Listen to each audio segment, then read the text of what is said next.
જય શ્રી કૃષ્ણ.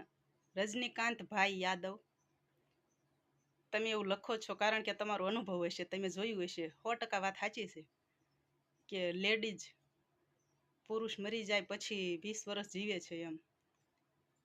પણ મારા ભાઈ, ભગવાને જે બાળક દીધું હોય ને, એ બાળક હાટું થઈને લેડીઝને જીવવું પડે છે.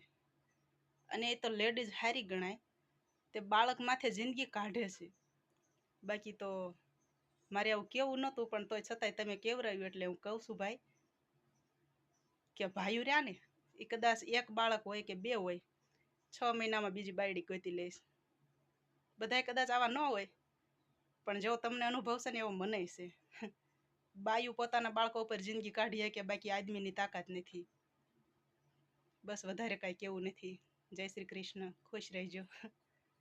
જેનો જેવો અનુભવ હોય એ વાત થાય.